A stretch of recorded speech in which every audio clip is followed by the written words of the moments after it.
You've said before that life is always whispering at you, and if you're not paying attention, it'll eventually scream at you. In sobriety circles, they talk about like 2 cars in the garage addicts. What rock bottom is for you is a choice that you kind of get to make.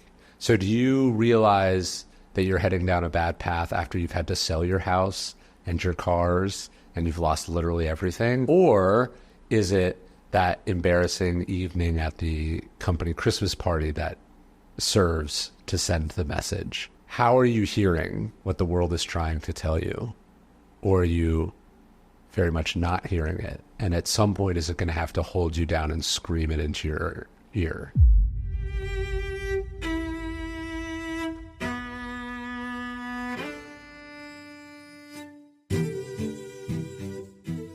Welcome to the Knowledge Project podcast. I'm your host, Shane Parrish. In a world where knowledge is power, this podcast is your toolkit for mastering the best of what other people have already figured out.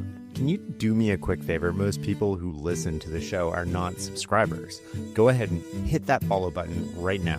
Thank you. My guest today is the modern day philosopher king, Ryan Holiday. His books on helping people live better and more meaningful lives have sold millions of copies. Building a meaningful life isn't just about inspiration, it's about action. And today, Ryan shares the practical ancient strategies that have helped world-class athletes, artists, and entrepreneurs transform their lives. It's time to listen and learn. There are too many podcasts and not enough time. What if you could skip the noise and get just the insightful moments, even from shows you didn't know existed? That's what Overlap does. Overlap is an AI-driven podcast app that uses large language models to curate the best moments from episodes. Imagine having a smart assistant who reads through every transcript, finds just the best parts, and serves them up based on whatever topic you're interested in. I use Overlap every day to research guests, explore, and learn. Give it a try and start discovering the best moments from the best podcasts. Go to joinoverlap.com. That's joinoverlap.com. How do we separate the signal from the noise? Like in a world of social media, you're getting feedback all the time. Yes. How do you distinguish what's valid and sort of helpful feedback and a whisper versus this is noise and it offers no value? Yeah, this is really hard. You can see that often to be successful as an entrepreneur, you get there by not listening. You get there by not listening to the odds, not listening to the doubts, not listening to the critics, and then you succeed. So then you get this very wicked learning environment where you succeeded precisely because you did not listen to the message that the world was trying to send you. But if what you generalize from that is never listen to people, you're going to be in a really tough spot. So take Elon Musk, right? When Elon Musk was planning what became SpaceX, his friends held a literal AA-style intervention that said, you cannot start a rocket company. This is the worst idea. You will lose all your money. Obviously, he was correct. And there were moments when he probably, the conventional wisdom or the data or the advice from the investors overwhelmingly was to sell Tesla or to do X, Y, and Z. So what happens when, it's sort of a passing fancy or, an impulse consideration to buy Twitter? Some people told him it was a good idea. Some people told him it was a really, really bad idea. Some people told him it was totally outside of his domain of expertise and all these things. How do you know whether to listen or not? This is like the essential question. The quote is something like, a reasonable person adapts to the world and an unreasonable man adapts the world to themselves. And so therefore, all progress depends on the unreasonable man. So often this thing that makes one a groundbreaking artist, a discoverer, an inventor, an entrepreneur, an artist, whatever it is, the thing that makes you great is this ability to not listen to feedback. At some point, invariably, you come across feedback that you should listen to. You go past the point that you aimed for. You go past a convention that is there for a good reason. And we only see the survivors, right? Yes. Like we never see the people who didn't listen and failed because they just sort of become noise, if you will, in the process. Whereas Elon gets held up as like, oh, I've done all of these things and people have told me I couldn't do them, I shouldn't do them, they can't be done, and yet I've done them. Yeah, and what we take from that is not he was right in these specific instances for these reasons. What we tend to take from that is the shorthand of don't listen to other people, or conventional wisdom is always wrong. But of course, many, many people had failed. There was a graveyard of millionaires and billionaires who'd lost their fortunes starting private space companies. I think a good part is like not taking these sort of like business book headline, cover story narratives from people's trajectories or from history, but actually really drilling down and getting to the actual reason as to why something worked or didn't work. Elon Musk sees himself as this groundbreaking, precedent-shattering entrepreneur. And another version to look at is this guy who took massive government subsidies at critical points that allowed him to do those things. The story you tell yourself about your own experiences is really interesting.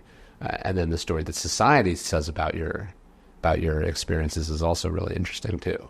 Can you give me an example of where you've missed a whisper and it's gotten louder and louder and then you're like, oh shit? Well, I think we all have these in our personal lives, right? Like you sensed you were coming across, some sort of personal limitation, or you sensed that you were straining a relationship, working with someone that you didn't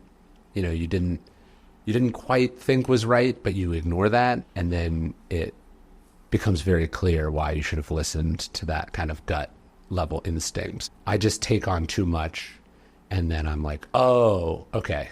Like earlier this year, I rolled my ankle really bad. I had to go to the ER and they were like, you got to take like 6 weeks off. And I took, like a week and a half off. I hurt it again so badly. Like I thought when I looked down, I would see like the bone sticking out of my leg. Like it wasn't, thankfully. I had been given a very clear message, not just like from my own body, but from a medical professional that said like, you got to slow down and take a break. And I didn't listen. And the irony, whenever I do this, and I've done this many times, you end up losing more time than you would have if you just taken the prescription when it was there. It's when we rush the comeback or we rush the recovery. What I say is a lack of patience changes the outcome. Mm-hmm. And if you think about like money, that's a great area where people just try to get rich quick, whereas like the path or formula to get rich over time is pretty clear. Yes. And it's available to almost anybody, but you get into trouble when you start trying to rush the timeline. Yeah, there's a Latin expression called festina lente, which just means to make haste slowly. We often look for shortcuts and it takes longer than if we just sort of done it slow and steady. It is amazing at some level how it all can be reduced down to something in Aesop's fables or a cliche or a little proverb. I've been amazed lately at the idea that like somebody said that for the first time. Someone will invent a new word to express a concept, or someone will invent a new way of thinking about things. We'll go, oh, that's great. But a lot of these things that we take for granted, like it's not like they're hardwired into our DNA. And so somebody who's now lost came up with that idea. The timelessness of the truth of that I just love. And that it's been true for 2,300 years or whatever. And it'll be true for 2,300 more years. Yeah, almost certainly. I was listening to our old episode, and one thing I never asked you was, how would you define Stoicism? I've come to define it as this idea that we don't control what happens, but we control how we respond to what happens.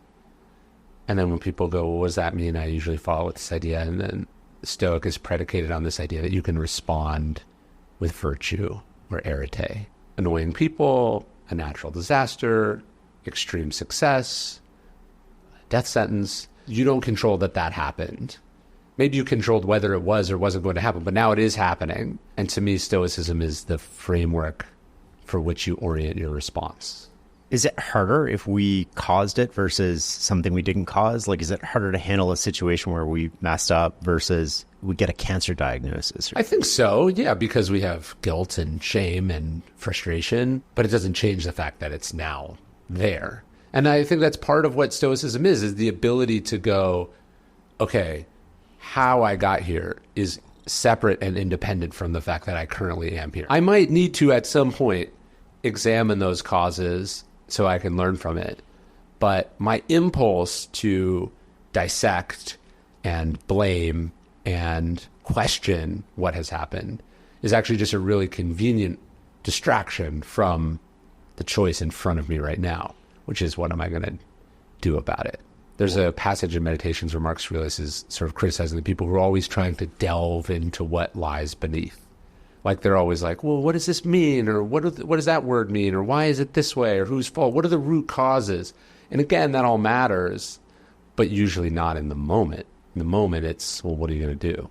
When should we look back and sort of reflect on that situation so that we can actually learn from it? Like, what is our contribution to it? Yeah, for me, it's always once the strong emotions about it have dissipated.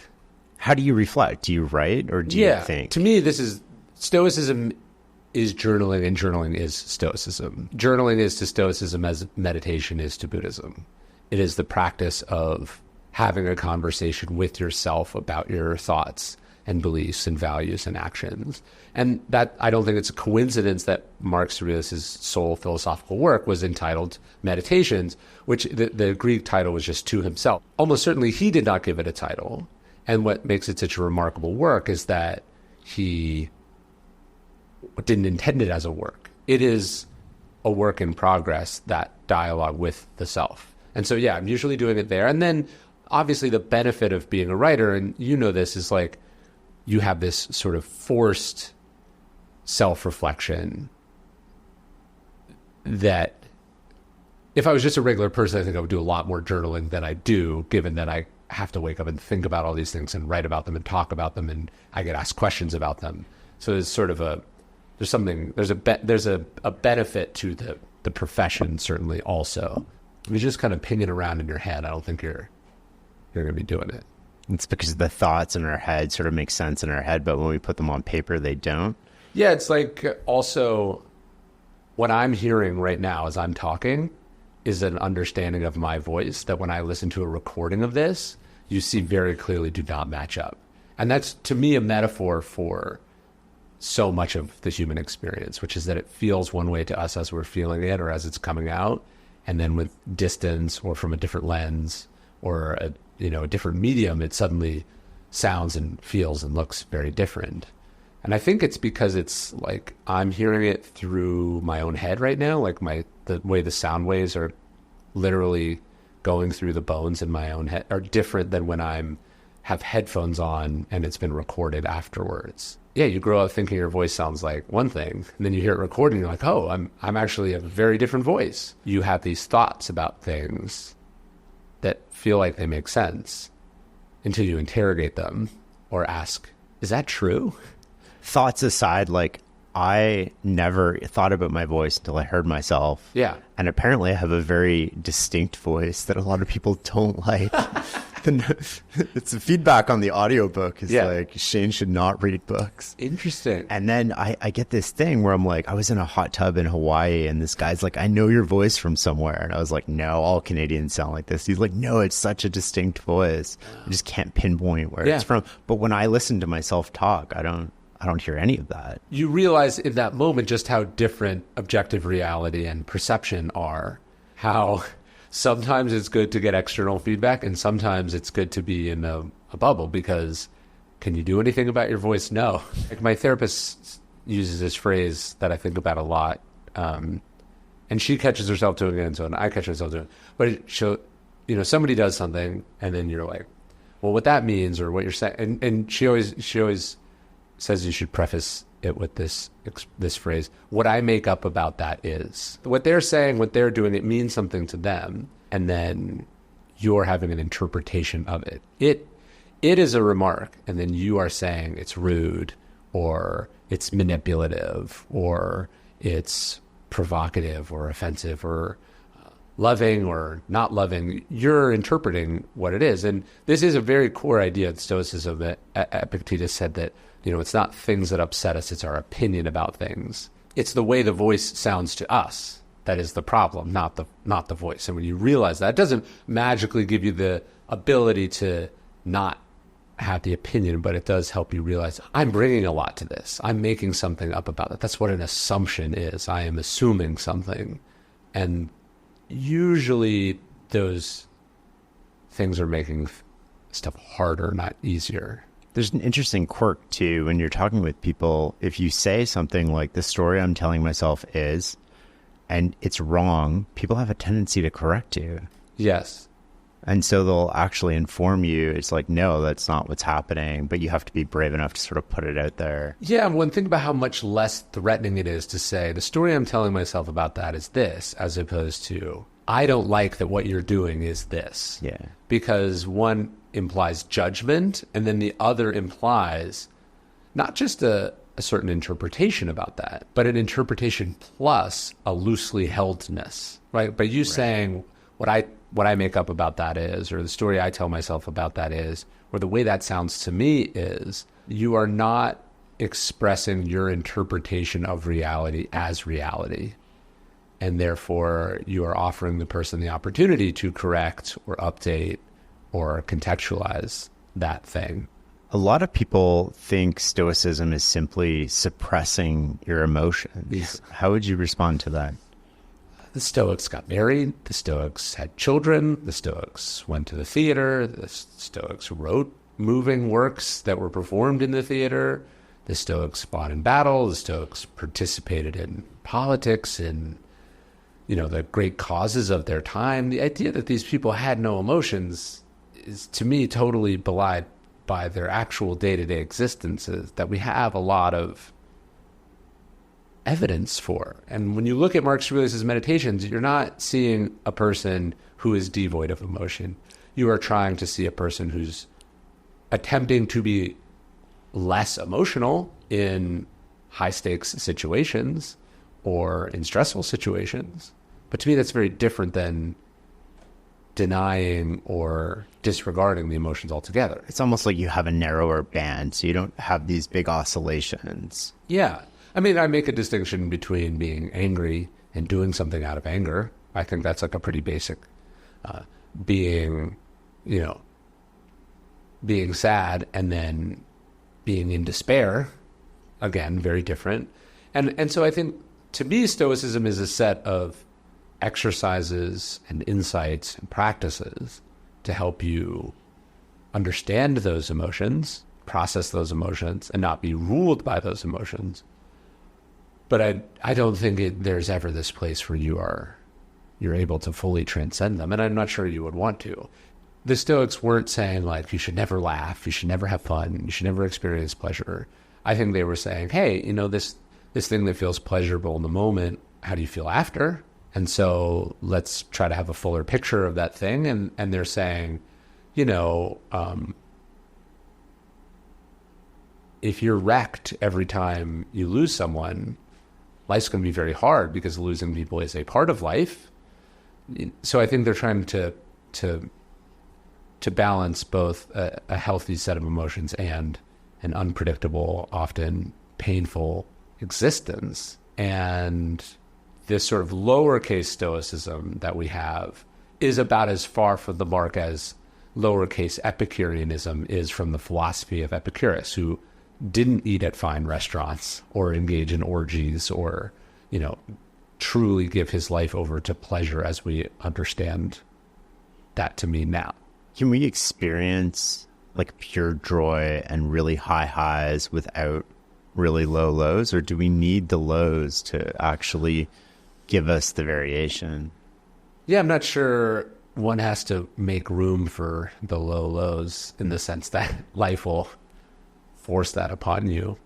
I think when the Stoics talk about joy, they are trying to remind you that if joy for you is only possible when things are going amazing, your joy or your happiness is therefore out of your hands. Like one of the sort of philosophical questions that we get from a lot of the ancients is like, could a person be happy like on the rack?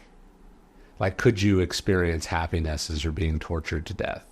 And I don't think they necessarily thought you could, but it is an interesting thought experiment. The idea, like, if joy and happiness are dependent on external circumstances, how good is it? and therefore how fragile it is. And so the idea to be able to experience joy and happiness in any and all situations is, I think, provocative and interesting. There's this woman, she wrote this book called Bomb Shelter, and I think about it all the time. This episode is brought to you by Google Chrome. You think you know a browser, but Gemini and Chrome? That's new. It can help you with practically anything on the web, like restoring a vintage motorcycle from a 50-page restoration blog, or finally break down that long article you've had open for weeks. Gemini and Chrome is here for it. Ready to make anything online make sense? There's no place like Chrome. Check responses, setup required, compatibility and availability varies, 18+. When you need to build up your team to handle the growing chaos at work, use Indeed Sponsored Jobs. It gives your job post the boost it needs to be seen and helps reach people with the right skills, certifications, and more. Spend less time searching and more time actually interviewing candidates who check all your boxes. Listeners of this show will get a $75 sponsored job credit at Indeed.com/podcast. That's Indeed.com/podcast. Terms and conditions apply. Need a hiring hero? This is a job for Indeed Sponsored Jobs. She had what she thought was a normal childhood. Her name is Mary Philpott, I think. She had what she thought was a normal childhood.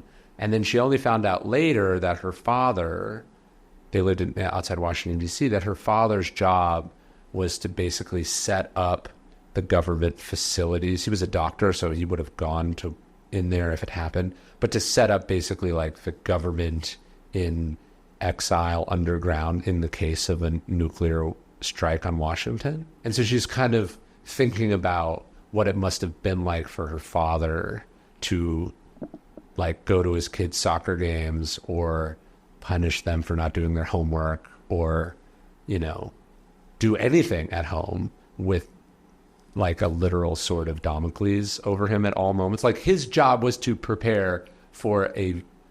was to assume that it was likely that they would all be evaporated in a nuclear strike. And if that was to happen, part of his job was to like flee and survive, not with like, it's not like the doctor got to take their family with them. So she was just talking about the compartmentalization that would require. And I think that's interesting because one, that is actually, I think, more relatable to every parent than you'd think it would be. You're always thinking about stuff. Yeah, you're always thinking about stuff, and yet you also have to listen to this ridiculous story about a video game character or something. You have to be present even though you're waiting for an email telling you that your job has been made redundant and you're about to be laid off, or you have to have fun with your kids at an amusement park as somebody you know is dying in a hospital or whatever. And I think when the Stoics thought about joy and happiness, they were thinking about a more resilient form of that emotion, not fun, smiling, cheerfulness, happiness, but like a happiness of a person who is surviving the blows of fate and flourishing as a human being in good situations and bad ones. There's this story about this one Stoic named Agrippinus, and he's exiled for running afoul of Nero, and he's told that he's been convicted, and he has there's an hour before the verdict comes down, and I think he exercises or something. He just does whatever. He just goes about his day, and then they're told, okay, you're being exiled, and you can take some of your property with you. Was it going to be a penniless exile or not? He finds out he can take some of his property, and then he says to his friend, okay, we'll have our lunch on the road then. Or I forget it's Attica or something. He's like, we shall have our lunch in Attica. He's basically we'll just get on the road. And to me, that is close to the Stoic idea of joy and happiness, of you just got told everything was stolen from you. You just got told you have cancer. You just got told, insert horrendous event. Does it break you, or do you just go, okay, what's next? So it's not arguing with the reality or the situation as it's been given to you, or the hand that you've been dealt. It's just, how do I play this hand to the best of my ability? Yeah, there's no complaint about the unfairness, the capriciousness, the surprise. Just, what are we having for lunch? Can you train yourself to think that way? Or is it something you think is more, there's people disposed to that? I know I'm not born that way. I wouldn't say that I am now that way, but I think I am further along in becoming that way than I was at the beginning. I think it's probably true for a lot of the decision-making and cognitive stuff that you talk about, which is like, are there people who are naturally gifted and have just sort of a computer, mind? Yes. And then there are those of us that are not that way, but in the process of studying and thinking about them, can we slow that process down? Can we be more conscious of the things, less of a slave to the things? I would say yes. I find it easier for me to like, in these moments where something has happened, like we're stuck in traffic. I love it when the kids are in the car, because when the kids are in the car, I can be like, oh, this is a good teaching moment, yes. Right? Like there's not much we can do about it. We might as well make the best of it. Let's put some music on. Let's have a conversation. Let's do X, Y, Z. But if they're not in the car, my immediate temptation is sort of like, oh, traffic, Well, we're really good at giving advice to other people and then not so good at applying it ourselves because we have that cognitive distance, we're able to, our identity is less at stake, or our emotions are less tied up in it. With your kids, you're able to see the impotence and the unfunness of the frustration. And you also feel obligated to help them with the meta skill of that. Because of the specific instances with a kid, you're like, well, how is this going to matter for their life? But we're not as good as that for us. We're just thinking like, I'm mad that someone said X, Y, or Z, not, hey, how can I get better in my life at not responding when people say X, Y, or Z? So yeah, you learn as you teach, the Stoics say. What other misconceptions do you run into about Stoicism? Well, that it's all old, rich white dudes with a lot of merit and a desire to point out the biases and sort of structural patterns of not just the ancient world, but all forms of history, just to focus on what was obscured or what's not included. We forget just how enormous the Roman Empire was. I mean, the Roman Empire makes contact with the Han dynasty during Marcus Aurelius's reign, and it stretches as far as England and Africa and the Middle East. And you have Epictetus, who's a slave. You have Marcus Aurelius, who's the emperor. Zeno, the founder of Stoicism. Some people were convinced he is black. He's described interestingly in some of the few descriptions we have of his physical form. But in any case, he's like a Mediterranean merchant. And so just the idea that it was like all people of the same social class, just because Rome was a caste society doesn't mean that all the philosophers perfectly conformed to that caste. Just because we hear mostly of the men doesn't mean there weren't Stoic women. Cato's daughter, Portia, is involved in the assassination of Julius Caesar. All of the Stoics would have had wives and daughters. There's a fascinating essay from Musonius Rufus, who's not just Epictetus's philosophy teacher, so he's teaching a slave, but he writes this essay about why women should be taught philosophy. So we know he has female students. We just don't know any of their names. And there's been a backlash about Stoicism. It's like, oh, this is a philosophy for bros in Silicon Valley, or this is for meatheads, or this is for soldiers.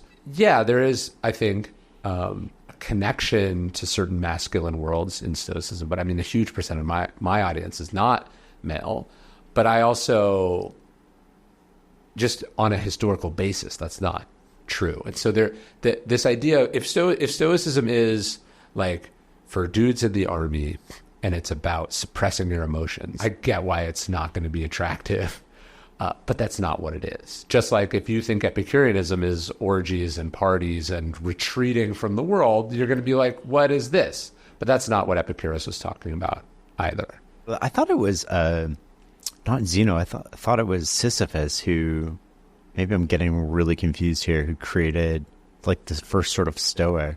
Chrysippus? Yes, that was the one.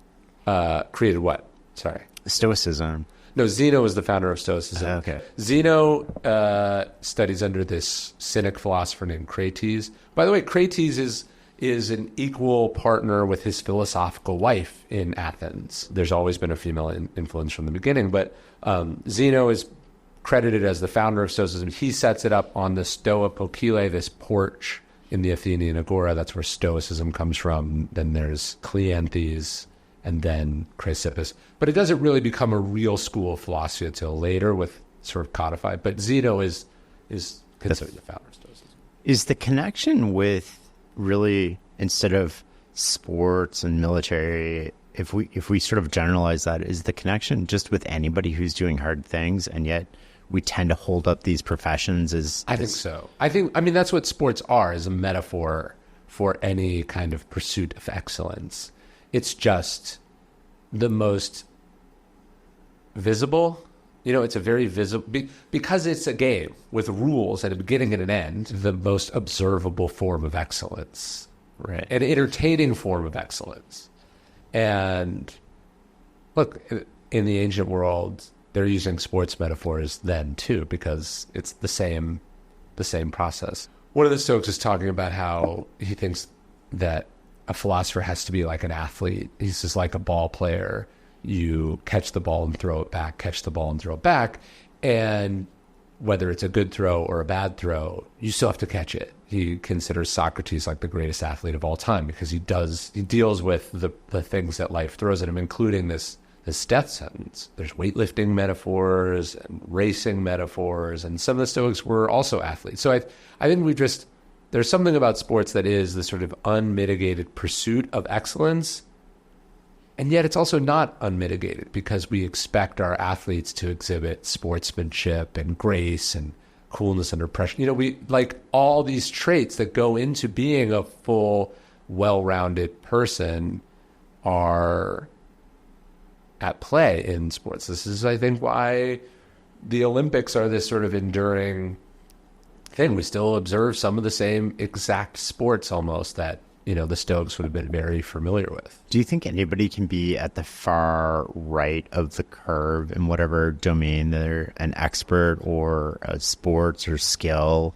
and be a normal sort of person? I think about this all the time. I would like to be both. And I think you do realize there are trade-offs. There is something inherently unbalanced about excellence in a singular domain because you are focusing all of your energy on one thing. There's something dysmorphic about like the athlete's physique. And that's probably just the physical manifestation of also, if you could look at their mind and their priorities, probably equally out of whack. But if they weren't out of whack, then they wouldn't be on the right end. Yeah. I mean, what I really admire, and I've gotten to meet a handful of them over the years, and I'm always reluctant to be like, well, this one is a good example of this because you don't really know what's happening in anyone's personal life. But I think it's really something special when you meet someone who has inarguably attained the heights of their profession or, in some sort of all-time greats, achieve the great prizes of their thing, whether it's politics, sports, business, art, and they seem reasonably well adjusted. They haven't left a trail of bodies behind them, literal or otherwise. Their family wasn't utterly neglected. Their health wasn't utterly neglected. Their moral priorities weren't grotesquely out of alignment. So when you meet someone and you're like, oh, they did it as good as it can really be done, but they didn't have to turn themselves into a monster to do it, I would argue a much rarer feat. Power corrupts, absolute power corrupts, absolutely. So what I think makes Marcus Aurelius such a fascinating example is here you have one of the few humans to hold absolute power as we would really define it, and doesn't seem to have become deranged or grotesque, isn't an overwhelmingly cautionary tale. that to me is a rarer feat than if you told me he had won the single greatest, military victory of all time. Like the greatest victory, the Stoics would say, would be the victory over those very impulses. There's another Roman, I think it was like a Cincinnatus. You know your history way better than I do. Cincinnatus, who like gave up power. Yeah, I tell this story to my son all the time. Cincinnatus is maybe not real, maybe real, but his example was certainly very real to the Greeks and I guess to the Romans, not to the Greeks. But yeah, Rome sends out its army in this big battle, and they're defeated, and the army's trapped. And so Rome had this sort of emergency, smash in case of emergency button that said, you could make someone dictator to save the republic. And so they go to Cincinnatus, who had been a general, and they make him dictator. And he rounds up every, straggling man and boy in Rome at this time, and he marches out and he rescues the army, he defeats the enemy, and then he returns to Rome, resigns as dictator after like 17 days. And then he returns to his farm. He just goes back to his regular civilian life. And it's this example that is told for generations and generations and generations, so much so that George Washington hears it as a young boy, and he resigns his commission repeatedly. I was just in Annapolis a couple weeks ago, and you can stand in the courthouse where he resigns his military commission, and then when he resigns after 2 terms as president. But King George, when he hears after the revolution, he's, what is to become of George Washington? He's told that, I think he intends to return to his farm, to not make himself and the Washington name a hereditary monarchy. And King George says, if he can do that, he will be the greatest man on earth. And there is something about relinquishing power or walking away that takes an incredible amount of discipline and strength, and that we don't usually appreciate in the moment. And in fact, we tend to ridicule and mock it. Like, Andrew Luck, the quarterback, yeah, he walked away. Yeah. And we don't hear about him anymore. So he's not out there like fighting for his legacy, arguing about his accomplishments. He's not on TV. So he just sort of recedes from memory. But he also made like $100 million playing football. He, as far as we know, escaped without any serious long-term, brain injuries. I don't know what he does all day, but, the idea is... And he walked away at the top. Yes. To be able... Has there been any boxer in history that's walked away too early? Probably not. It clearly takes more discipline to walk away early or on top than it does to go for the 6th ring or the 3-peat or whatever. Those things are extraordinarily hard. But clearly, if less people do this other feat, it must be because it's even harder. Do you ever think of walking away from writing? Yeah. Why do you think do you think it's time for me to retire? No, that's not what I was saying at all. You're sort of like, you're in the middle of it, right? Like, yeah. You're like, what, 12, 13, 14 books, however many. Like, the thing that for me is that's the part that I like doing. You like and it's probably the least hard on me. Right. It'd be the other stuff that I think would be... Like the bookstore or YouTube? No, or like YouTube or podcasts or speaking, or to just be like, nah, I'm just going to do this one part. I don't know how people do podcasts once a week or more. I find once every 2 weeks hard. How often do you do it? 26 times a year. Is that a deliberate choice? Yeah, I don't think I could remain intellectually... Like, I don't think it would be genuine if I was doing it weekly. I'd be finding people that I could talk to, not people that I wanted to talk to. You know what I mean? Like, I'd be filling a slot versus I really want to talk to this person about this. Well, you also do... Your interviews are longer, right? So you might be the same... If somebody's doing 2 a week and they're an hour, That's the same as you doing. But I find all the work that goes into it. Sure. Like, it's not like I show up, I got this 1-page thing, but this is like That's 10 you have like hours. a ton of notes. When I had my marketing company, one of the reasons I never wanted to hire employees was that I was skeptical that there were enough projects that I would be interested in working on to pay for the people, which meant if I hired someone, they would represent a certain number of projects per year just to get back to even. I go back and forth between whether that was a constraining, kind of limiting belief, or if that was actually like a pure and like admirable stance. And you kind of distance yourself from the work too, right? Like, so if I hired somebody to do the research for the podcast, I could show up, there'd be a list of questions, but part of what I enjoy about it is actually doing all the research and the work. The pressure to scale. Like, I know a lot of people in this kind of information media space that have taken on like private equity investments. Like, there's like the Chernin Group, and so they'll buy like half of the business or all of the business.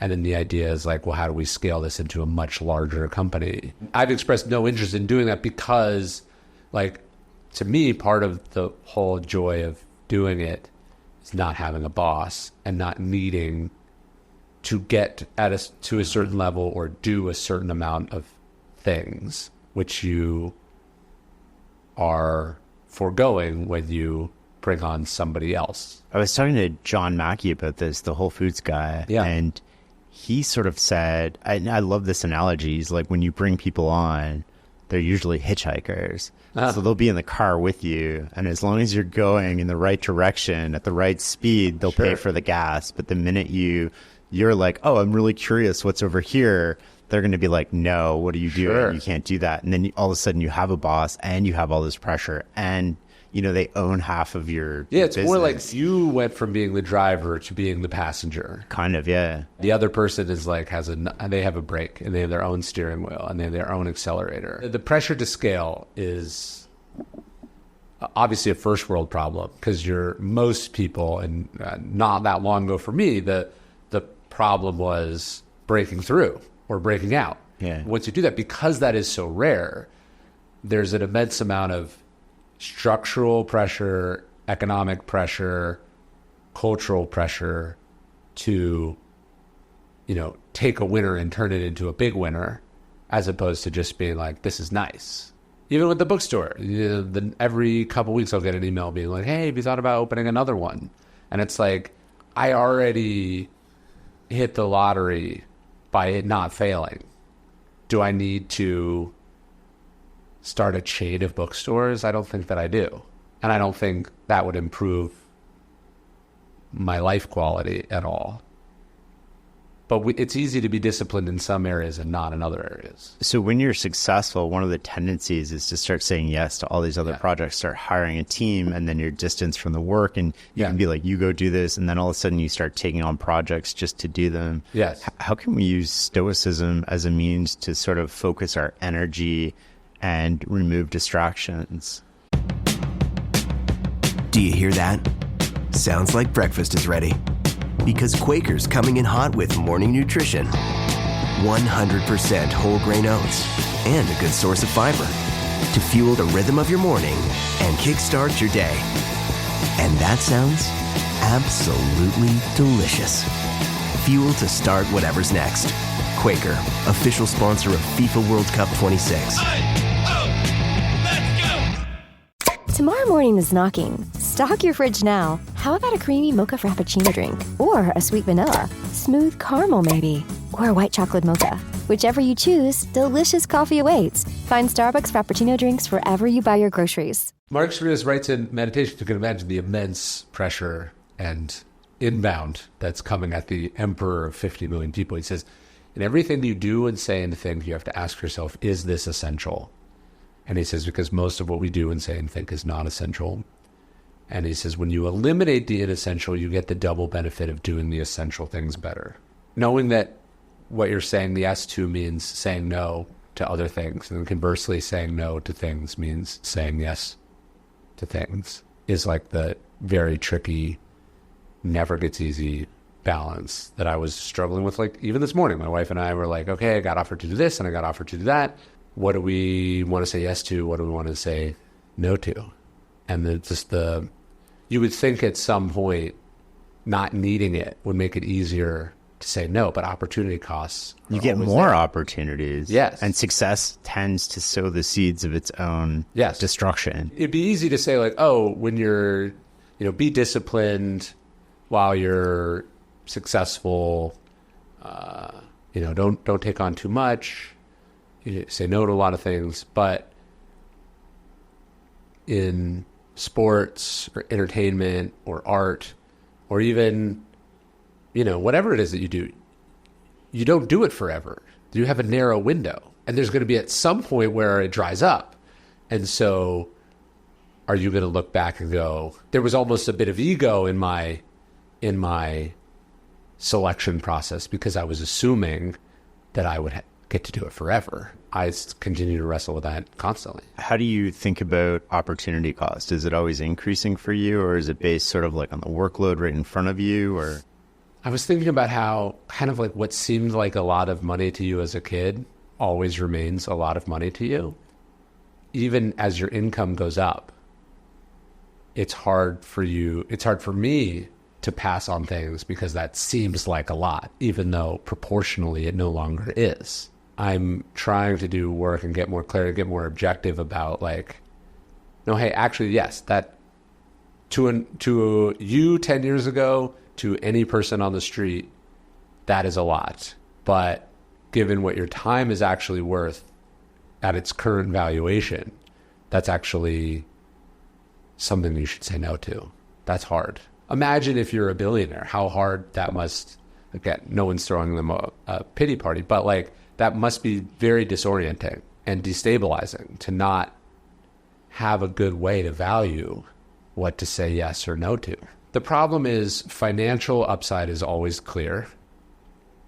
Opportunity costs are sometimes clear, but often not clear. If I get offered to do, I don't know, a speaking gig, that's the opportunity cost of saying no, or whatever they're offering. The opportunity cost of saying yes is whatever creative work I might have done had I stayed home. And then also intangibles like the rhythm of our households, my personal happiness, how easy things are.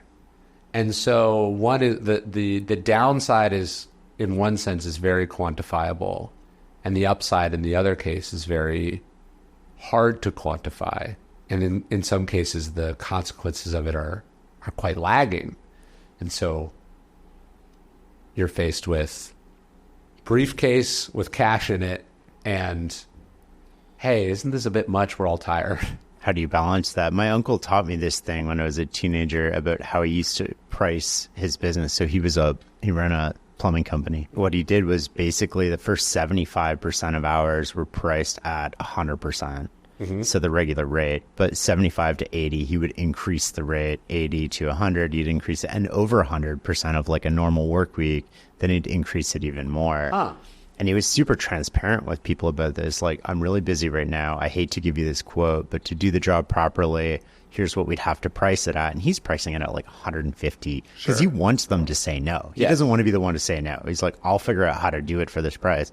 And he's like, was so surprised by the number of people who said yes, in part because of his honesty. Right. But I use this. This is sort of like one of the simple principles that I use, which is like, if I'm super busy, I'm going to price it more because I actually kind of want you to say no. Right. But if you're going to say yes, then I'll make it work. But it's at a certain price. And so the pricing that we use is dynamic in some ways. And there's like a baseline, which is like, here's the minimum. And you need a certain amount of self-confidence and security to be able to do that. And you can see why if you have just an enormous void inside you, how vulnerable that makes you. Yeah. Because you want to be wanted. You want the validation. You want the cha-ching.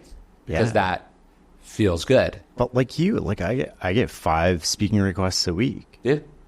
And there's no way you can say yes to everything. So you have to have a system to sort of... Well, I think the first step is you have to have someone between you and the thing. Oh, totally. To just eliminate 3 of the 5 that were not serious, or not even not serious, but we're at a number that might be tempting, but it's better for you not to see. Because you're more likely to say yes. What can happen as you become successful is you can become jaded and entitled. Yeah. And you want to be you want to keep yourself as the good guy, the nice guy, the person who is... saying yes. Yes. Yeah. So you have to set some boundaries and then task other people with enforcing them. Yeah. I think some people will go, oh, is it, you don't want to pay these people commissions, you should just do it yourself. And I think there's a danger in doing it yourself, which is that totally it can go to your head and also kind of... and then when it goes away, what? Yes. I worry about this all the time, right? It's like, well, 5, and I'm like saying no. Have you read that book, Die with Zero? Yeah. It's a great book, but the idea is, thinking about what are you trying to do all this for? You're trying to accumulate a large amount of money that you don't get to take with you when you die. We are borrowing money from our poorer selves to loan to our future richer self. Mm-hmm. The example that he uses in the book, which I think is a good one, he's talking about like a med student who's like living way below their means, saving up money. They know in the future they're going to make a lot of money. It's very clear how that profession works, right? And so they'd be more effective, maybe not racking up a ton of debt, but like not living as if they don't know for certain their financials. They're not actually, making $30,000 a year. They're just temporarily making that. Anyways, that advice is very helpful in clarifying in more predictive, linear professions. But that would be bad advice to give to a rookie in the NBA because they may only be able to do it for 2 years. I think it is tricky when you have a very clear element of unpredictability and historically a very clear drop-off. Like at some point, you age out. At some point, your trend or moment goes away. And maybe you survive long enough for it to come back. But like the idea that, for me as an author, that my sales are only going to go like this, it's preposterously naive. Then it adds this layer to like, okay, so you're saying no because you're too busy right now. Yeah. But in 6 years, you'll feel like an idiot. You'll wish for this request to come back. Exactly. Yeah. Is it ever okay to lose your cool?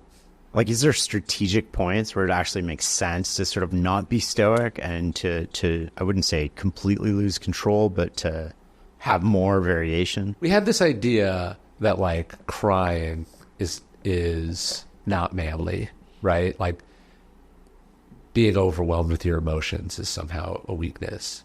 But we make an exception culturally for anger. If you went through some problematic work thing and you cried in front of your whole team, you would reasonably expect that team would be like, what's wrong with Shane, right? I'm not saying that that's right, they just would. But if you got so angry that you punched a wall, not only might not you be judged for that, that might be like part of the legend of Shane, right? Which is interesting. And the Stoics would point out that like those are both the same process of being overwhelmed by our emotions. And one is actively harmful to you and your world, and the other is not. And so it's kind of strange. So it's interesting. We have a couple of stories of Marcus Aurelius crying, but we don't have any stories of him losing his temper. And I think he was chastened by the fact there's a story about Hadrian, his predecessor, who's gets frustrated with his secretary, and he grabs the secretary's pen and he stabs it in the man's eye. Like, this is the thing that the emperor could get away with, literally anything.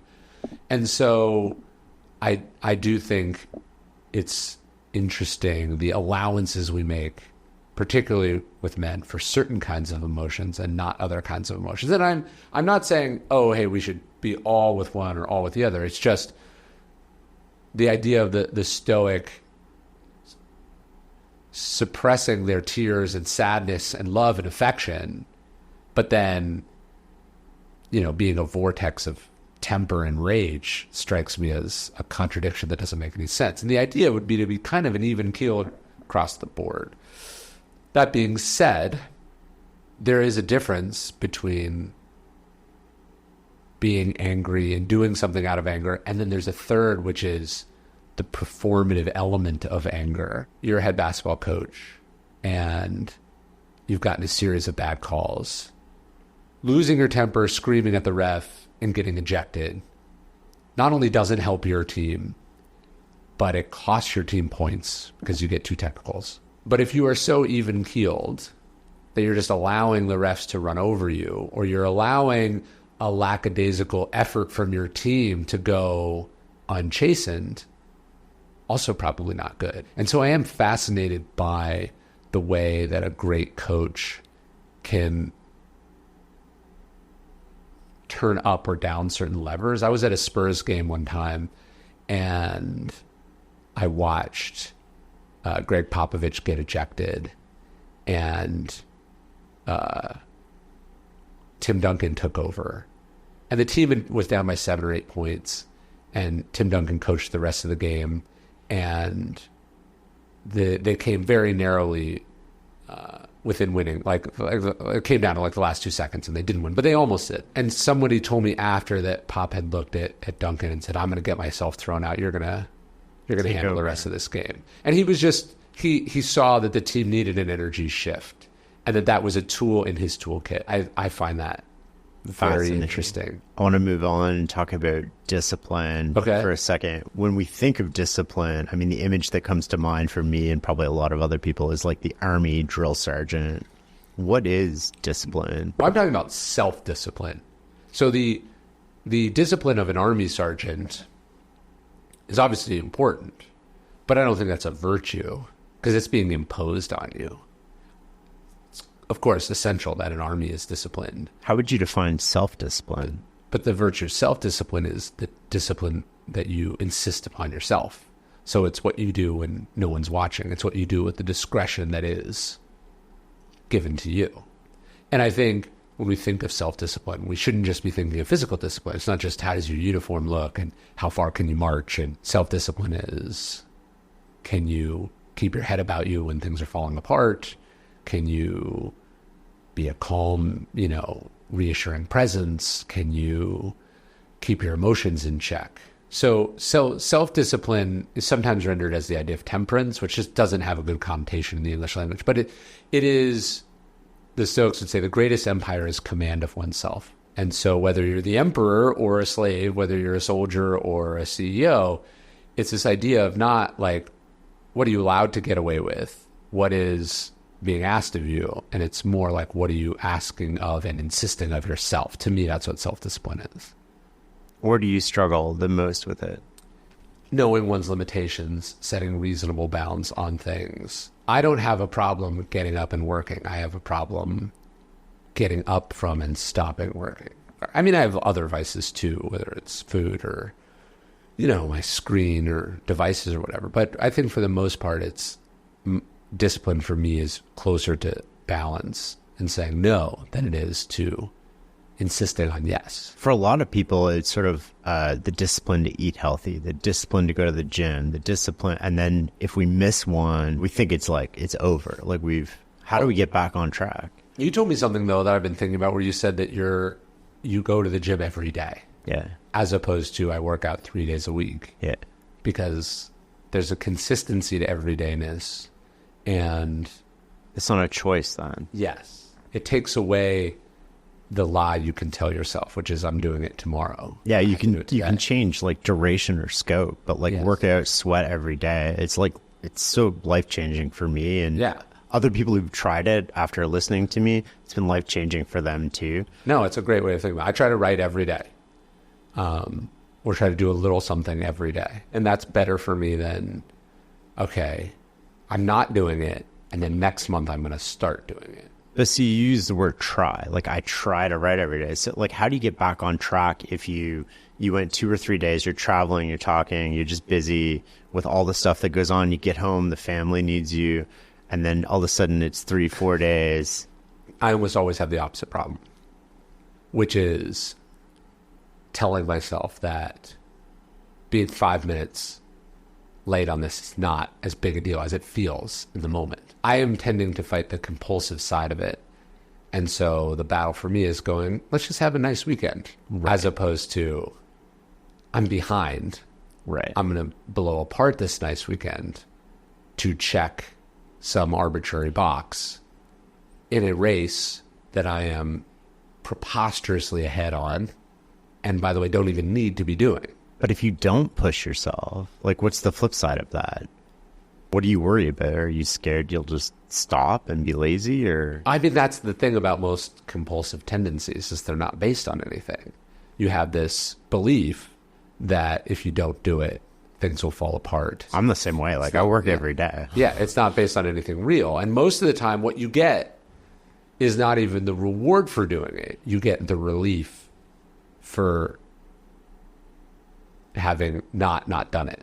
The feeling is not, I'm proud of myself, I did a great job, this made a huge difference. The reward is, see, you're not a piece of shit.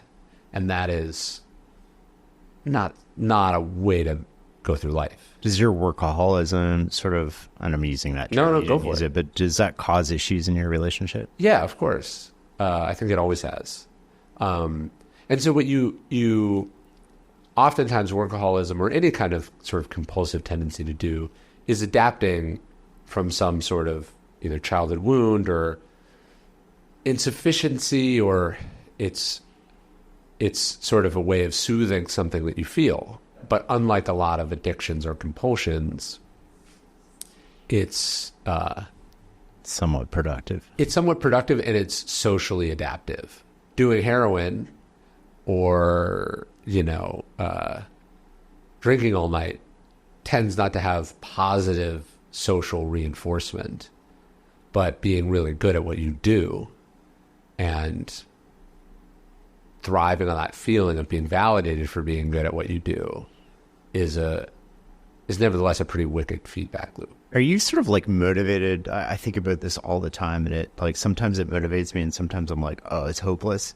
There's like this gap between where I think I could be and where I am. And no matter where that is on a relative like Y axis, it's like that gap is what I focus on, which is like, how do I shrink this gap? And then, like where I think I could be is probably growing slightly faster than where I am. And so the gap is widening.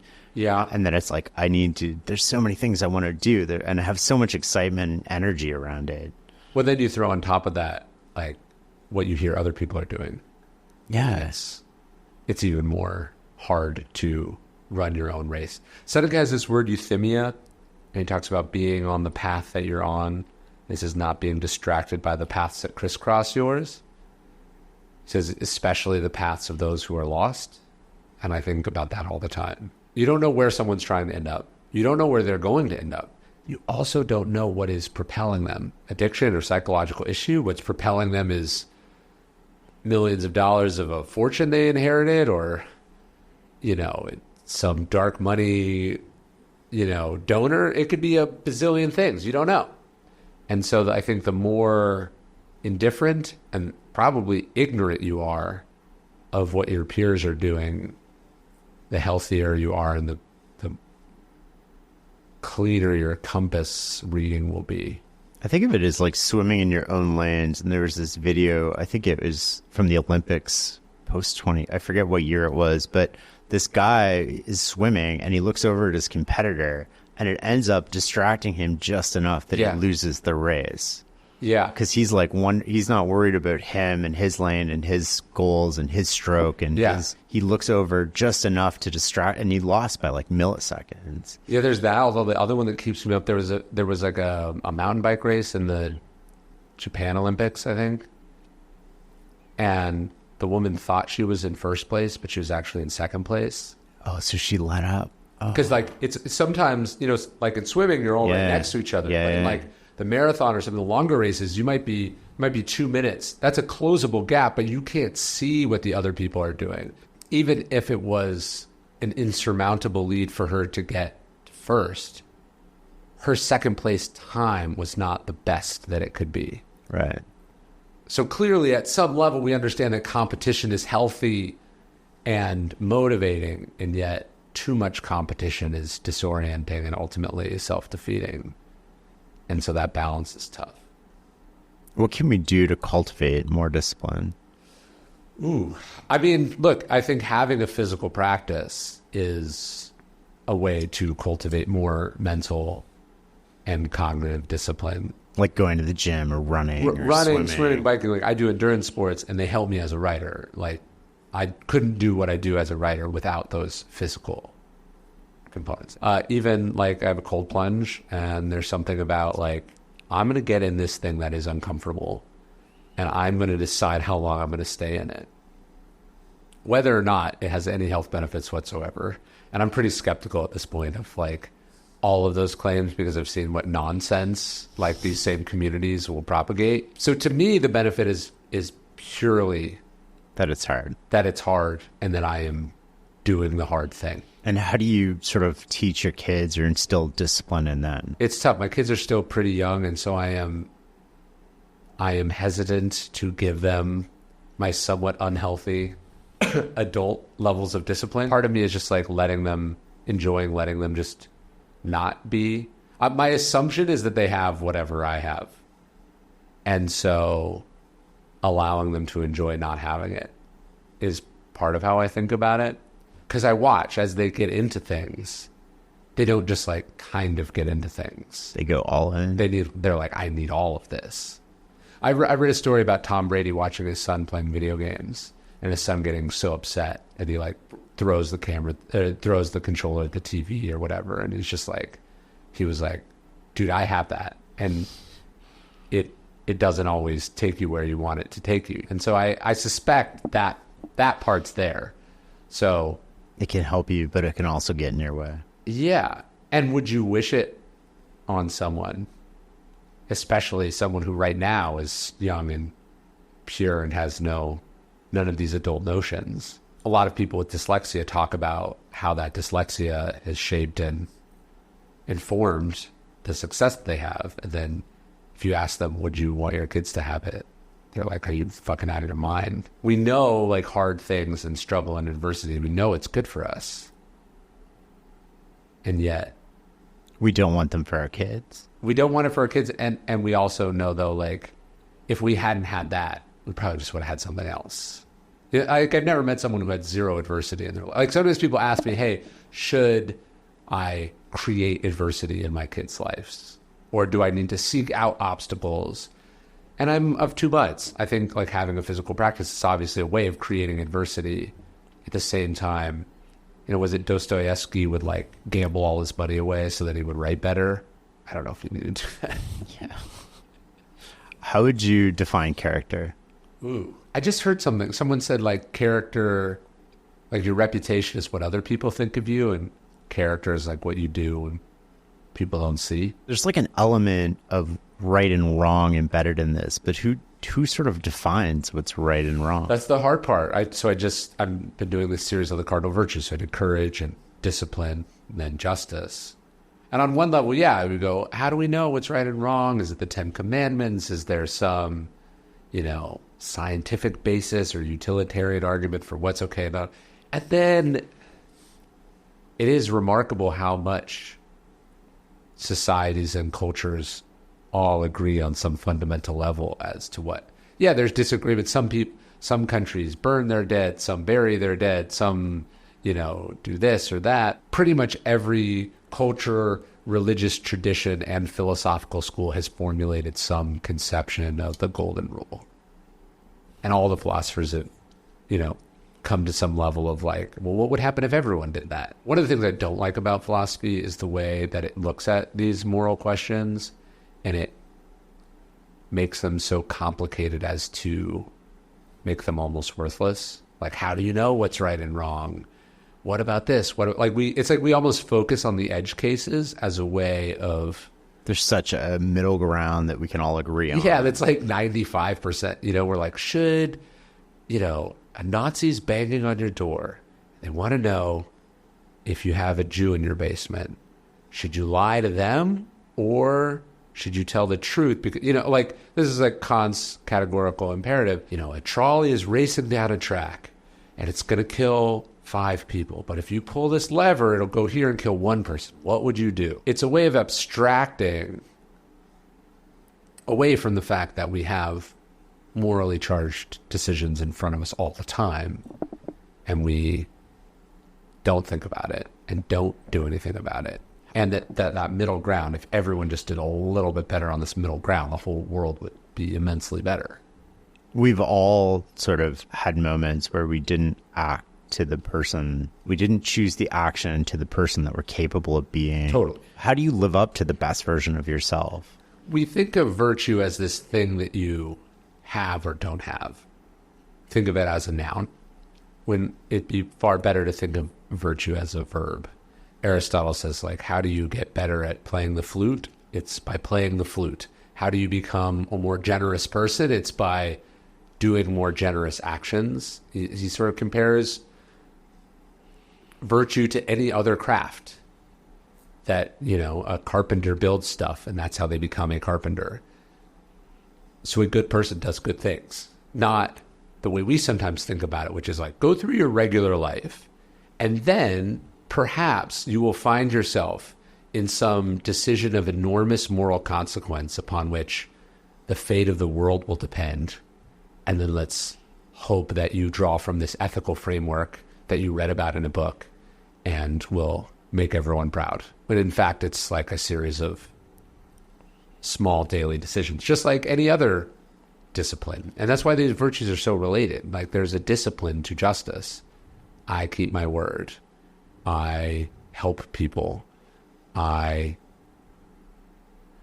think about the consequences of my actions on other people. I don't do insert X, Y, or Z thing that might be legal, but not right. And so if you think about it as a practice, you can get yourself, not only can you get yourself to a place where you're capable of doing it, but by nature of doing the practice, it's never going to happen that we're just going to pick some random ass person and put the fate of the world on their shoulders. You have to be involved in the thick of things, making decisions of consequence, to ever find yourself in a position of decisions of consequence. We live in a world where your slip up in character, which we all make, yes, can now become viral on the internet. It's like you yelled at somebody. Yes. You weren't generous when you could have been generous. You did something stupid. Somebody had their phone out. And now you can't recover from this. You know the Profumo scandal in London in the 60s? There was this cabinet officer in the British government who has this affair. So he's cheating on his wife. He's cheating on his wife with a prostitute that turns out to be a Russian spy. And then he lies about it. And it ends up bringing about the fall of, I forget which government, but it brings about the prime minister vouches for him, and then has to apologize and ends up resigning as a result. And I tell the story of Profumo because I think he's so interesting. So he destroys his political career. And today we would say he was canceled. And what would happen today is that this person would be basically shunned by one half of society and then perversely embraced by another darker side of society that doesn't like those people, right? And you would see him get radicalized and fight against cancel culture. We almost know exactly how that scandal would go. He would get rid of all of his political beliefs from before, embrace a different set of political beliefs, and kind of become almost like these Joker-like figures. And instead, he just quietly shows up one day at this charity. I'm forgetting the name of it. It was like a Salvation Army style charity house. And he shows up one day and asks if they need any help. And they put him to work in the kitchen, like he's washing dishes. And he volunteers there every day for the next 40 years. And he becomes its chief fundraiser and its main leader. And he just quietly goes about his life doing good work. And eventually there is an arc of redemption to it. You can't do good every day for decades without it inevitably being noticed. Did he get his political career back? No. Did everyone forgive him? No. Is his name still inextricably linked with a certain scandal? Sure. But on net, most people look back and go, probably overreacted. We certainly made judgments about this person based on a singular set of decisions that his subsequent actions revealed to be more complicated.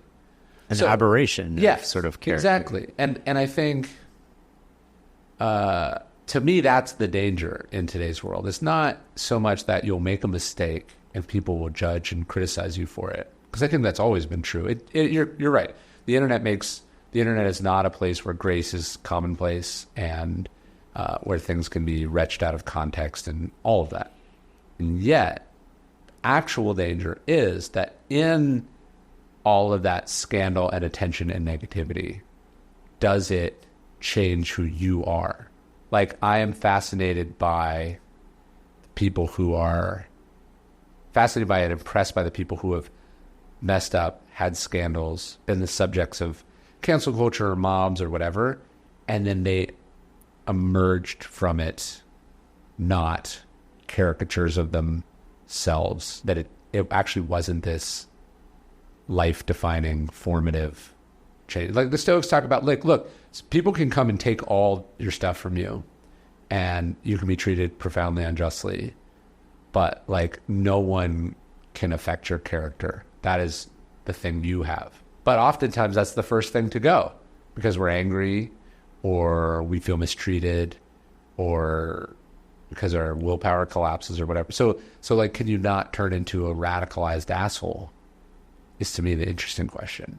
There's another sort of subset to this that we sort of sometimes will behave better than we want to because we know we're being recorded, we know we're being watched, and then it's not character anymore, because if character is sort of like what you do when nobody's watching. And yeah, look, philosophers can debate that question too. Like, is it good if you're doing good because you want a reward or because you're following? It should just be enough to do good because you're doing good. Yeah. But if I had to choose, like people are today are like, oh, it's all this virtue signaling, it's like certainly better than the alternative, Yeah, like, totally. I'm not sure this sort of the cruelty is the point. Vice signaling is preferable, even if it's more honest. I would like people to be signaling. They say hypocrisy is the credit that vice plays to virtue. Never heard that. Like you're at least saying that you think it's important, even if you can't live up to it. I would rather have virtue signaling than the nihilism of like, lol, nothing matters. Where in life do you have the highest standards? The easy answer would be professionally, because it's easiest and it's the most measurable and you get the most feedback. Is there something a little shameful and sad about that? Probably. I don't know anyone that's like, I suck at work, but I'm great at home.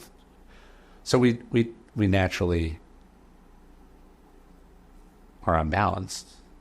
Like, I don't work as hard at being a parent as I do at being a great writer. But at the end, which am I going to think is more meaningful? But one's so much more measurable. More people care about the other one because it affects more people, at least in the short term. What about you? Where do you feel like you have the highest standards? Oh, I hold myself to these like unrealistic expectations in every domain. I want to be the best father. I also want to be super successful at what I do at work, and trying to pursue those two things. I want to be a great son to my parents. I want to be, I want to be the best at whatever it is that I'm doing. And I go through these oscillations where I think of it as harmony, not balance, because I can't balance being great at work and being a great father. And so sometimes I'm like, it's going to be busy for the next couple months. I'm traveling a lot.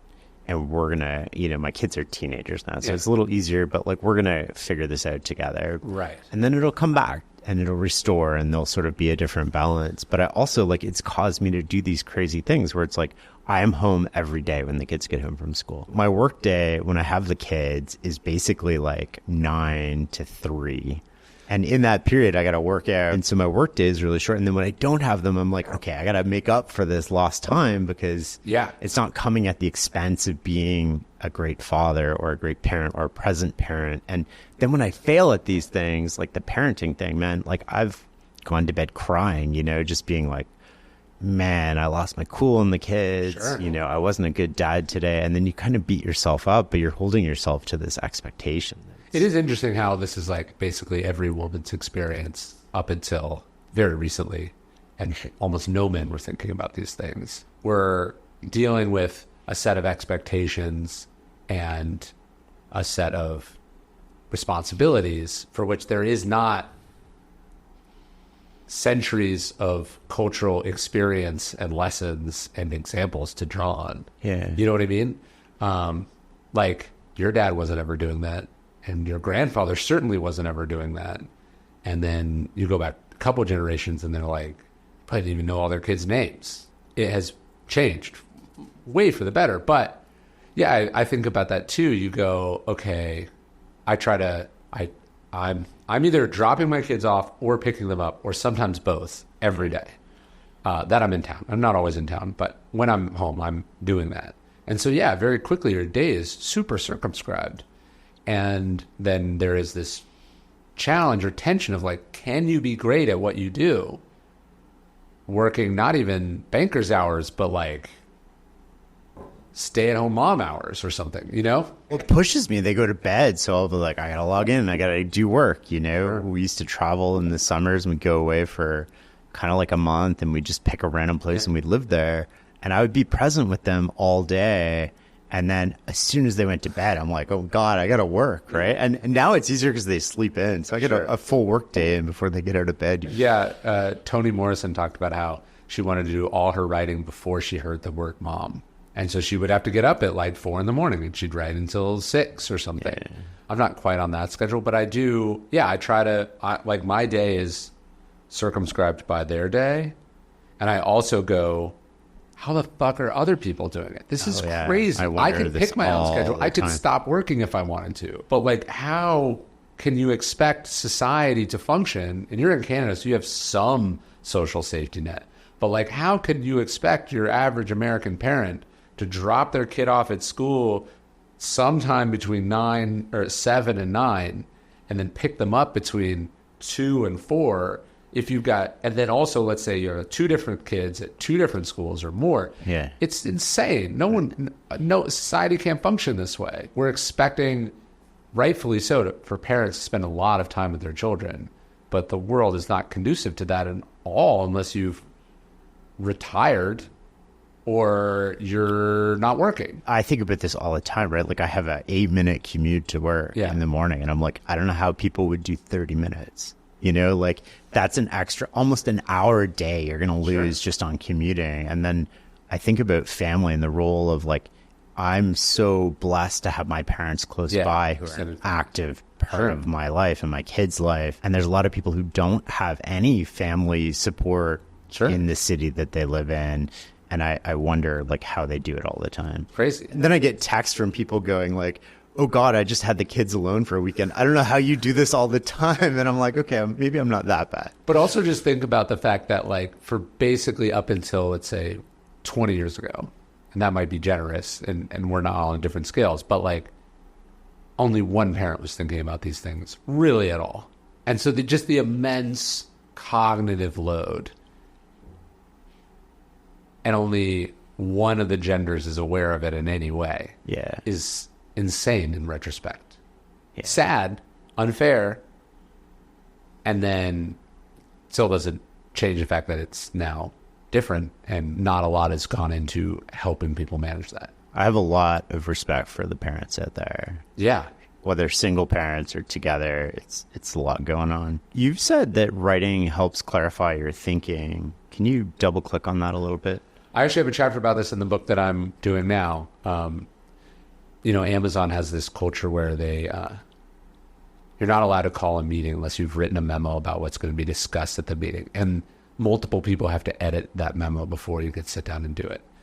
And why is that? It's not because memos are fun or anyone likes reading memos. It's that the act of having to put your thoughts and the agenda and the purpose of the meeting on paper is essential. There's this story about Eisenhower at the outbreak of the Second World War. Marshall is chief of staff of the U.S. Army, and he's bet Eisenhower before. He sees some promise in this young officer, and he calls him in, and he says, It looks like World War II is about to break out. Japan's on the march. What do you do? And it's a job interview. And Eisenhower could have just, pulled an answer off the top of his head and riffed. And he says, can I have a desk in 2 hours? And Marshall says, sure. And he goes, he gets a typewriter, he sits down, and he basically types out a memo. Everything he has studied and learned and thought about this exact problem his whole military career. He's been in the Philippines, he's been in South America, he's been, he's done a lot. But he gets it on paper. And I think there's something about getting it on paper instead of spouting it off. Whatever the answer I just gave you is not as good as the answer or the analysis of that problem that I wrote in the book that I'm doing right now. That's how my mind works. And I think that's how most minds work. The process of really stopping to think and clarifying and going over. Joan Didion said that writing is a hostile act because you're having to convince someone to see things the way that you see them or think the way that you think. And that's it takes an immense amount of skill to do that. Very few people can do that off the top of their head. Kind of have to meet people where they are and then take them where you want them to go. Yeah, you zoom out, you zoom in. Yeah. Thomas Merton, the Catholic monk, he becomes this monk and he's a Trappist monk, which they didn't technically take a vow of silence, but they are supposed to spend their lives in contemplation. But he becomes this prolific writer. And a lot of people are upset because it's somehow a violation of the vow. And he was saying, no, writing is contemplation. I'm thinking about what I think. And for people who are not writers, maybe that doesn't make sense. To me, writing, my impulse to write comes from my inability or the insufficiency of what I can come up with off the top of my head. My belief in my ability, if I sit down and have an uninterrupted bit of focus and concentration, that I can get it. I can do that hostile act of changing your thinking. As a writer, how do you see the impact of AI? I haven't seen it do anything that even a pretty good writer can do, but it can do things a lot better than people who are bad at writing. We clearly have problems in our society with people who are extremely credulous and susceptible to misinformation and disinformation and conspiracy theories and nonsense. I don't know about you, but when you interact with AI about something you really know about, you realize it's not very good, and it's very, very prone to telling you what it thinks you want it to hear. And so one of the things I'm nervous about is people's inability to handle that. One of the things you learn as a project manager, if you're working with someone who has technical expertise, is you have to know enough and they have to know that you know enough that they can't bullshit you. They can't say, no, that's not possible. Right. Or that's going to take 6 months, or that's going to cost this amount of money. You have to have enough technical domain expertise that you can push back and get to the truth on things. And when I've worked with AI and I'm needing it to track something down that maybe I'm like, hey, didn't so-and-so say something about this? And they go, oh yeah, they said this. And then I go, wait, or was it actually so-and-so? And they go, yeah, it was that. And what it's doing is it's telling me what I wanted to hear, in the same way that people Google stuff or see stuff on social media and they go, that feels true, that's it. If what human beings are good at is using tools and cooperating with other people, what we're going to have in this age of AI is a strong sense for bullshit and an ability to know when to push back and to examine and when to verify. Because a lot of what it's going to spit out is not true or is only partially true. And if you're just defaulting to it, you're going to be embarrassed. Do you use it for any writing or any purpose? I use it when I do presentations. I have it do I want a picture of insert a thing that's never been painted by a Renaissance painter before. So, right. When I'm trying to visualize things, I use it. And sometimes we'll use it in videos. And we're show Marcus Aurelius, in a suit of armor, show Marcus Aurelius. Like, so I use it for things like that, like track stuff down. But then I verify. I have to get a second opinion. I have to have it verified in some way because that skepticism keeps me up in it. Because the costs, the reputational costs are more. It's like trusting Wikipedia, you know? Yeah. It's good if it's right. Yeah. The reputational hit is felt by you alone. Totally. Do you use it? Yeah, we use it all the time at home. The kids will write their essay. The way that I encourage it at home is you're growing up in this world. You need to use it. But here's the appropriate use. The appropriate use isn't I need to write an essay on the Civil War that's 2,500 words. Go. The appropriate use is you write something reasonably good. Yes. And I want to see your full history. So I always keep the kids' full history, but you submit it and you're a grade 9 teacher. What would you say are the weak points of my argument? Right. So it's almost like a personal tutor. Yeah. And then I'll submit here's a draft chapter. What did I miss? What do you think? And sometimes it's pretty insightful. I've used it with my kids. We'll have fun. They'll be draw this or make that. They get increasingly excited about making it do more and more absurd things. And the idea of seeing it as a tool as opposed to a replacement for something, I think is really important. I want them to be familiarized with the inherent limitations of it. Yeah. Right? So it's you say, draw, it. I was doing a slide and I was draw this Socrates doing X, Y, or Z. And then one of the characters in the back had glasses on. And I was this doesn't make any sense. They didn't have glasses. So get rid of the glasses. And then it's they redid it. And then now more people had glasses. You know what And it's also its inability to iterate. It's not very good at this. I want this, but 5% different.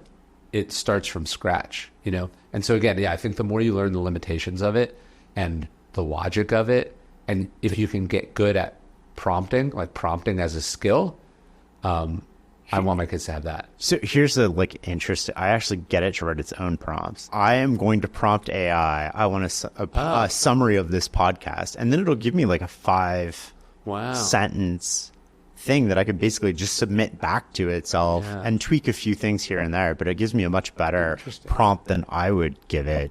This is the worst it's ever probably going to be. Yeah, right. Much better. And so it's going to get exponentially better over the next decade or 20 years. And it'll be interesting to see how we use it. And I find it interesting because the schools are don't use it. And I'm you can use it. I need the chat history because I want to go in if I have to argue with your teacher. I want to say, here's what you submitted. Here's your first draft. And now they've done this thing where they make them write a draft in the school and they take a picture of it.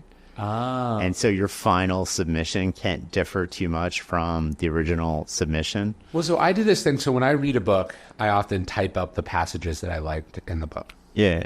And sometimes, because I'm just sending it to myself to print back to the office or whatever, I'll do it in Gmail. And Gmail has always had this kind of predictive AI in it where it's guessing the end of what you're saying. Yeah. And I always found it really interesting as a writer, so I'm typing some sentence from Hemingway. So this is a sentence that has been written before. Unlike, my average sentence, I'm making it up. This is a sentence that exists. So it's not that there's a right answer, but there is an answer. And we're largely in agreement that Hemingway did a good job, right? He's considered one of the great writers. So it's like you're doing a simulation of a path that someone actually flew. Never is the AI able to predict the next couple words in that sentence. I've always found that very interesting. And it's a reminder to me that still the act of creative genius of doing not any sentence, but the right sentence, the right way with the right words. Like Twain said that, that's the difference between lightning and lightning bug. You do get a sense of the limitations of AI when you can see how insufficient it is compared to really great stuff. Tyler Cowen wrote this book 10 years ago called Average is Over. And I think that kind of defines my philosophy of life, which is that these technologies aren't eliminating, they're going to be eliminating large chunks of the people who are able to do that thing. But the people who can do that thing at an elite or an excellent level will probably... It's leverage. Will be better at it and be more highly compensated, and the importance of it will be higher. And so you have to figure out what is the thing that you're going to be excellent at. And then you have to be, as we were saying, somewhat unbalanced in the pursuit of that excellence. But it's like the cost of being mediocre get higher and higher. One thing I have noticed is like the length of emails and the grammatical perfection in emails has increased quite a bit. And I'm like, I know you. There's no way you wrote 16 sentences without making a grammatical error or spelling error. People are just putting, their point form and being like, generate a nonviolent, email to send to this person. Put this in nonviolent communication. Then you get it and you're like, this is half a page. It should be like 2 sentences. Well, just like social media is bots talking to bots, like a lot of our life is going to be like AI talking to AI. Like if I open an email and I don't know the person, it's more than like 5 sentences now, I'm just delete, right? I don't even read it. Well, you're going to have to get better. Just like you're going to have to get good at spotting bullshit, you're going to have to be good at spotting AI versus non-AI. Yeah, because the cost to generate an AI email is 0. At least before you had to type something in or copy paste, like you've gotten those emails. It's like, dear Joe. And you're like, wait, my name's Ryan. Yeah. Like... what are you reading right now that's challenging your thinking? I've read these 3 huge books on Lincoln. So I've been doing a huge deep dive into Lincoln for the book that I'm writing now. And I think that's like, maybe earlier in my writing career, I would have read one book and called it. And now I'm like, now I'm going to read another and another and another. And so I'm just going deeper and deeper in stuff. I'm reading this book now about the founding of Australia that I'm finding really interesting called The Fatal Shore. About like why did they start a penal colony on the other side of the earth? What's Well, the argument was that London had an extremely strict legal system, an abysmal for-profit prison system, and a belief that like there was essentially a race of people that were criminals, as opposed to crimes being an act of opportunity or desperation. And that reform was possible. Then America rebelled, and the ability to send colonists or the undesirables across the Atlantic to America evaporated, and they had to find some new place to do it. That's crazy. It's fascinating. Do you read many business books? Like, what are the best business biographies you've read? Best business biographies? I don't read that many business biographies. My dream book is like a 900-page biography of someone I know nothing about or someone that I know a lot about. Because you want the detail and the nuance. I'm looking for illustrative stories or insights into how that person operated or solved problems. So like, I read a book about Lincoln specifically as a politician. I read a book, specifically about Lincoln's cabinet. I read a book specifically about, Lincoln and literary inclination. I want to go really deep in a specific thing, and then I'm finding stuff that didn't appear in one but appears in the other, and that's how I'm building out the chapter that I'm writing. And do you do that without having the story in mind? You're like, oh, this story is representative of XYZ, tag it. Sometimes I'm just reading generally about something, and like I'm not writing anything about Australia. I'm just was there and now I'm interested in it, and I have some basis of knowledge that I'm building on. And then it'll help me understand the 1700s and the 1800s. And often it's I'm chasing something down that I think I know is down this hallway. How do you define success today, and how has it changed? Do you remember what I said the other times? No. I still think my definition of success is autonomy. Like I've been saying recently, like success is how much you see your kids, and power is how much control you have over your schedule. My son's school called and he was sick. And I was like, all right, I'll be right there. I like that. To me, that's both success and power. I didn't have to ask anyone's permission. I didn't need to worry about the cost of missing a day's work or whatever. I just could handle it. Turns out he wasn't actually sick. He was just had a cough or something. And so we just hung out all day. And then I had a talk that afternoon and he came with me. How has that changed from like a decade ago when you would define success when you were younger? I think success was often more predicated on like either very specific things or relative to other people and their accomplishments. And I think I've gotten closer and closer to just not really caring. And part of that is living where I live. how my life is set up, just valuing different things. The relative thing is fascinating because if you compare yourself to people who are relatively, not pursuing the same goals, maybe not as successful as you are, you sort of feel good about yourself, but maybe you're not reaching your potential because you can sort of coast a little bit. And if you compare yourself to people who are better or more successful, then you're perpetually sort of like not where you want to be, and it can sort of like destroy your satisfaction. I try to remind myself that I write about an obscure school of ancient philosophy, that there's a floor and a ceiling to that. Look, if we compare ourselves to James Clear, we're all failures. For our book sales. But if you compare yourself to the millions of people who would kill to even have a meeting with an editor, it's a huge success. Sometimes it can be helpful to really think about how Bodice you would have previously defined success. Oh, totally. And then there's also like a relative success and absolute success, which is, if you sell, I don't know what the actual number, I heard it was like 50,000 books. Yeah. You're in the top 1% of books ever published in the history of humanity. Yeah. So like there's always a different way to change your perspective on where you're at, and sort of, and what a friend of mine used to say this, like if we threw everybody's shoes in a big pile and you picked out the shoes and you got all the problems with it, you'd probably pick your own shoes. Like the whole world, basically, you could pick anybody's problem. Most of the time you're going to pick yours. There's a lot of people who would try to pick our problems. When I feel jealousy, I try to remind myself that you can't pick and choose. Like if you want what someone has, you have to trade your whole life. And in that case, you almost would never take it.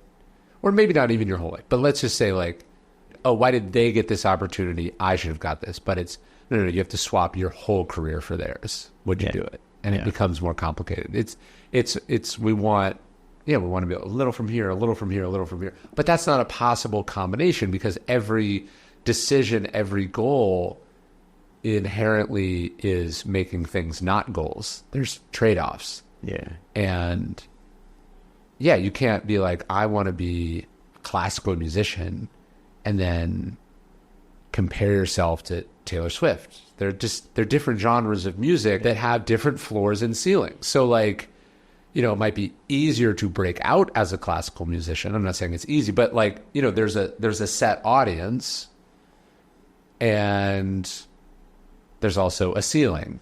You're never going to be the number one album in the country. But by going for the number one album in the country, you might get nothing. And just understanding that you made certain choices and that you can't. Strategy is by definition choosing certain objectives and not choosing other objectives. And if you try to straddle two strategies, you'll destroy yourself.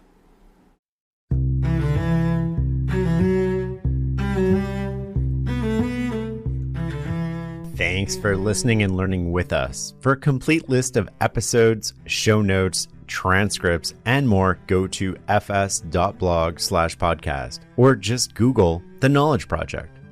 Recently, I've started to record my reflections and thoughts about the interview after the interview. I sit down, highlight the key moments that stood out for me, and I also talk about other connections to episodes and sort of what's got me pondering that I maybe haven't quite figured out. This is available to supporting members of the Knowledge Project. You can go to fs.blog/membership, check out the show notes for a link, and you can sign up today. And my reflections will just be available in your private podcast feed. You'll also skip all the ads at the front of the episode. The Farnham Street blog is also where you can learn more about my new book, Clear Thinking: Turning Ordinary Moments into Extraordinary Results.